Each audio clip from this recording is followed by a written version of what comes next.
There are 4 common ways to determine an enthalpy of a reaction. The first one is from the experiment using calorimetry or calorimeter that we've discussed in the previous segment. In this case, the delta H of the reaction, the enthalpy of the reaction will be equal to the heat that we calculate based on the experiment using calorimeter divided by the mole of the substance. The second way is using the delta HF or the enthalpy of formation.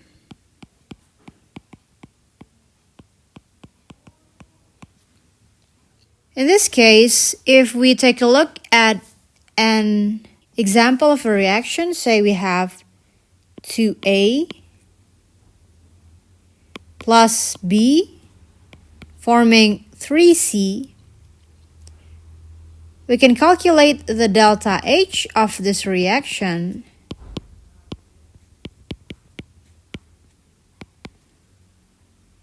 by taking the sum of all the delta HF of the products subtracted by the sum of all delta HF of the reactant. So in this particular example, it's going to be 3 multiplied by delta HF of C. This is the product minus 2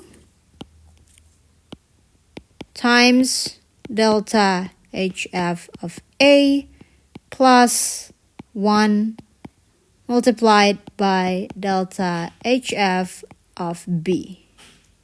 Do not forget to put also the coefficient in the formula. The third way is based on the bond energy. Now for the bond energy, making or forming of a bond will release energy, and breaking of a bond will require energy. So therefore, if you have a reaction like in the combustion of methane,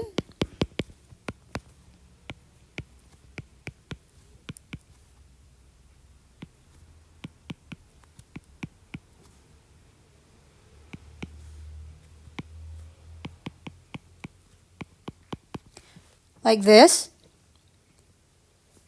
the enthalpy of reaction can be calculated from all the bond energy of the reactant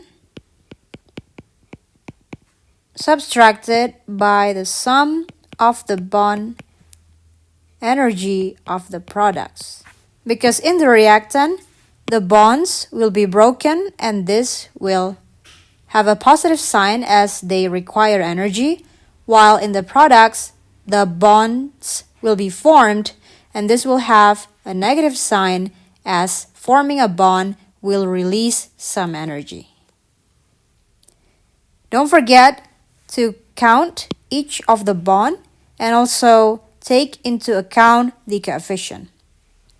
For instance, in this case, it's going to be delta H of the reaction is going to be 4 multiplied by the bond energy of CH, because we have 1, 2, 3, 4 CH bonds, plus another reactant which is between oxygen and oxygen, so 2 times the bond energy of oxygen and oxygen, and don't forget it's a double bond, and subtracted by 2 times bond energy of carbon double bond oxygen.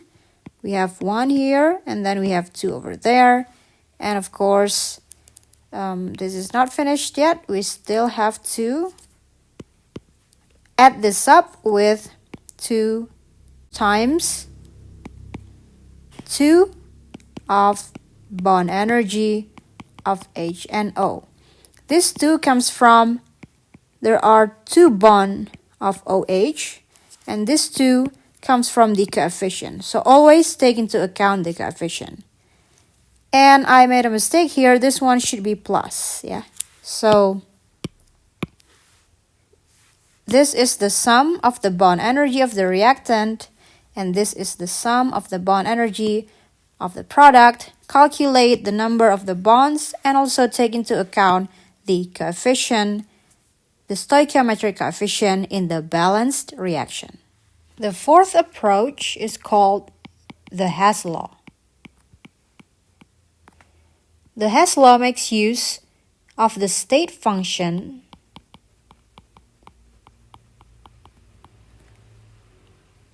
characteristic of the delta H, meaning that it doesn't matter which path we take from one state to a different state, the delta H will be the same if you have the same final state and also the same initial state.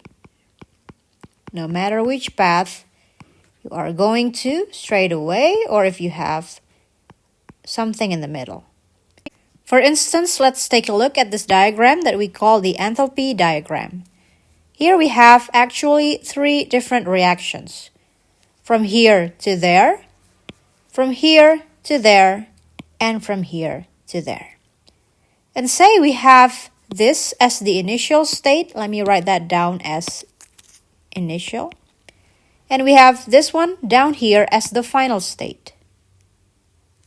It doesn't matter whether we go this way straight away or if we go to the second reaction first, and then after that we will go to the third state over here. The delta H will be the same. Consequently, in this reaction, we can write that delta H3 is going to be the sum of delta H1 plus delta H2, because it's going to be the same if we go from here to there, or if we go from here to this point and then to the final state. So delta H of the combination over here is going to be the sum of delta H to the second step or second state and plus the delta H to the third state. More importantly, in this concept of the Hess law, we can use this to find an enthalpy of a reaction by, for instance, adding up several different reactions.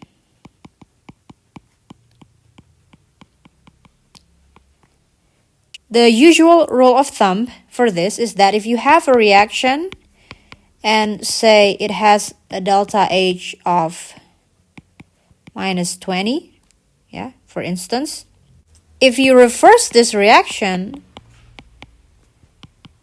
the sign will flip. Because if the reaction above releases energy, then going that way, of course, will require energy. So if you reverse it, flip the sign from negative to positive and vice versa.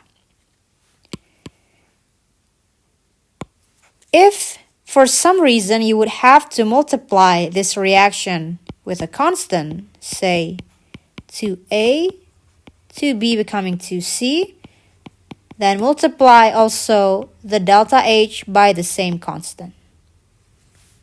And if now, say you would like to determine the delta H for this reaction, so of course it's going to be positive, and it's going to be half of this value, so it's going to be 10. And when you sum reaction, you have to sum up all the delta H of those reactions as well. Let's take a look at this problem. So we have this reaction of combustion of sulfur, and then you get SO2 gas, and you have the delta H of this value. And then we have the second reaction, which is combustion of the SO2 to form SO3 with this value. And now we are being asked the combustion of the sulfur to form SO3 instead. The easiest way for this is to try to find the sum of these reactions that together will result in this reaction. We can see that sulfur is already here, so the first reaction we do not have to reverse, nor we do not have to multiply it with any number, because we need one sulfur and this is also already one sulfur. So we just write it down as it is. The delta H is also the same number, kilojoule. Now for the second reaction, we find the SO3 over here, just like what we need for our reaction, that the SO3 is at the product site. However, we need the SO3 to be having 1 as the coefficient. Instead, we have 2 over here. So then we have to divide the second reaction by 2. So it will become SO2 gas plus half of oxygen forming SO3 gas. And the delta H should also be divided by 2. So we have now this number as the enthalpy. And now we just sum up. So we have S, the oxygen will be 1.5. The SO2 will cancel out. So no need to write it down. And we will have the SO3 gas in the product. The delta H is simply the total of these two numbers. And we will obtain minus 3953 kilojoule as the delta HR, or the enthalpy of this reaction.